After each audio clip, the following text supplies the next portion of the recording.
Hello நண்பர்களே, welcome to mix media. நம்ம இன்னைக்கு சம்மர் சீரீஸோட எபிசோட் 5ல் தான் இருக்கோம். யூஸ்வலாக சம்மர்னாலே எல்லாத்துக்கும் நல்லா சில்லுனதாக குடிக்கணும், சில்லுன்னு இருக்கணும் அப்படின்னு சொல்லிட்டு தோணும். ஸோ நம்ம பேசிக்காக என்ன பண்ணுவோம், லெமன் ஜூஸ் பண்ணுவோம். ஸோ அந்த மாதிரி லெமன் ஜூஸ் பண்ணுறதுக்கு பதிலாக இந்த மாதிரி கொஞ்சம் ஹெல்த்தியாக பண்ணி கொடுங்க. இந்த ரெசிபியை நீங்கள் பண்ணி கொடுக்கும்போது வீட்டில் இருக்கவங்க சம்மருக்கு இதமாக இருக்குன்னு குடிப்பாங்க. ரொம்ப ஹெல்த்தியான ஐட்டம் அவங்களுக்கு நம்ம ஈஸியாக கொடுத்த மாதிரி ஆயிடும். ஸோ அந்த ரெசிபிக்கு ஜஸ்ட் 4 இன்க்ரீடியன்ஸ் தான் தேவை. ரொம்ப சிம்பிளாகவே பண்ணிடலாம். நம்ம இன்னைக்கு ராகி கூழ் தாங்க செய்ய போகிறோம். ஸோ இந்த ரெசிபிக்காக நான் ஒரு கடாய் எடுத்திருக்கேன். ஸ்டவ்லலாம் வைக்கல, ஜஸ்ட் நார்மலாக நான் ஒரு 4 to 5 spoons of ragi powder add பண்ணியிருக்கேன்.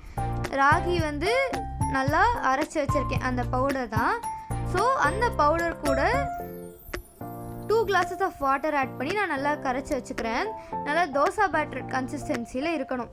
ஸோ நீங்கள் லம்ஸ் எல்லாம் இல்லாமல், எதுவுமே இல்லாமல் நல்லா சாஃப்டாக இருக்க மாதிரி மிக்ஸ் பண்ணி வச்சுருக்கோங்க.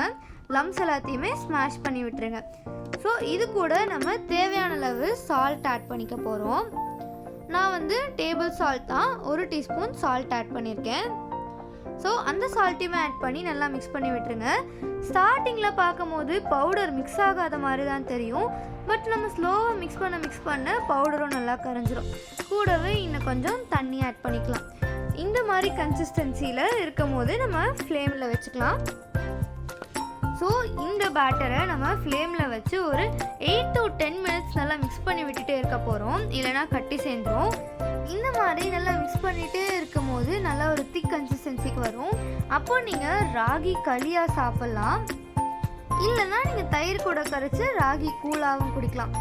இது 2 minutesக்கு அப்புறமா இருக்கிற கன்சிஸ்டன்சி பாருங்கள். இது கரெக்டாக 10 minutesக்கு அப்புறமா இருக்கிற கன்சிஸ்டன்சி நல்லா இந்த கண்டிஷனில் தான் இருக்கும். சூடாக இருக்கும் போது பாருங்கள். இது கூட நீங்கள் சர்க்கரை போட்டு ஸ்வீட் மாதிரியும் சாப்பிட்லாம், இல்லை சால்ட் போட்டு சேவரை ஐட்டம் மாதிரியும் சாப்பிட்லாம். நம்ம இன்னைக்கு கூழ் மாதிரி தான் குடிக்க போகிறோம். இந்த ரெசிபி கூட மோர் மிளகா இல்லை வெங்காயம் கட் பண்ணி சாப்பிட்டோம் அப்படின்னா நல்லாயிருக்கும். நம்மளும் இன்னைக்கு அதுதான் பார்க்க போகிறோம். இந்த ஸ்டேஜில் நீங்கள் அப்படியே ஆஃப் பண்ணி விட்டுட்டீங்க அப்படின்னா நல்லா திக்காயிரும். அதை நல்லா களி மாதிரி வச்சு மீன் குழம்பு இல்லை கறி குழம்புக்கு வச்சு சாப்பிட்லாம். அதே திக்கான பேட்டர் எடுத்து நீங்கள் தயிர் கூட மிக்ஸ் பண்ணி சாப்பிட்லாம். அது எப்படி பண்ணுறது அப்படின்றத நான் உங்களுக்கு காமிக்கிறேன். இதை குழந்தைங்களுக்குலாம் காமிச்சிங்க அப்படின்னாலே சாக்லேட் மூஸ் மாதிரி இருக்குன்னு சொல்லி விரும்பி சாப்பிடுவாங்க. அண்ட் இது கூட சுகர் போட்டிங்க அப்படின்னா கண்டிப்பாக சாக்லேட் மூஸ் மாதிரி தான் இருக்கும். அவங்களுக்கு கொடுக்கறதுக்கும் ஈஸியாக இருக்கும். இப்போ பார்த்தீங்கன்னா நான் நல்லா கூல் டவுன் பண்ணிட்டேன். அந்த பேட்டர்லேருந்து நான் கொஞ்சமாக எடுத்து வச்சுருக்கேன். அது கூட நம்ம கர்ட் ஆட் பண்ணிக்கலாம். நான் 4 ஸ்பூன்ஸ் ஆஃப் ராகி எடுத்து வச்சுருக்கேன். அது கூட ஒரு அரை கிளாஸ் தயிர் ஆட் பண்ணியிருக்கேன். ஸோ அதை ஆட் பண்ணி லம்ஸ் இல்லாமல் நல்லா மிக்ஸ் பண்ணி விட்டுக்கோங்க. நீங்கள் அந்த கெட்டியான ராகி வச்சு களி மாதிரி சாப்பிட்லாம். இல்லைனா நான் கூழ் மாதிரி சொன்னேன்ல, இதுதான் அந்த கூழ் செய்யறதுக்கான ரெசிபி. கூட தயிர் ஆட் பண்ணிவிட்டு சின்ன வெங்காயம் இல்லை பெரிய வெங்காயம் அதை நல்லா பொடி பொடியாக சாப் பண்ணி உள்ளே மிக்ஸ் பண்ணிக்கோங்க. இது கூடவே நம்ம இன்னும் கொஞ்சம் தயிர் ஆட் பண்ணிக்கலாம், இல்லை வாட்டர் ஆட் பண்ணிக்கலாம். அவ்வளோதாங்க, நம்மளோட ரெசிபி ரெடி ஆயிடுச்சு.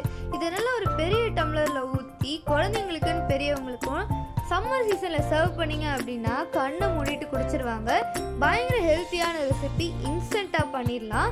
3 to 4 இன்க்ரீடியன்ஸ் வச்சு. ஸோ இதே மாதிரி இன்னும் பல சம்மர் ரெசிபிஸ்க்காக நம்ம சேனலை சப்ஸ்கிரைப் பண்ணிவிட்டு காத்துருங்க.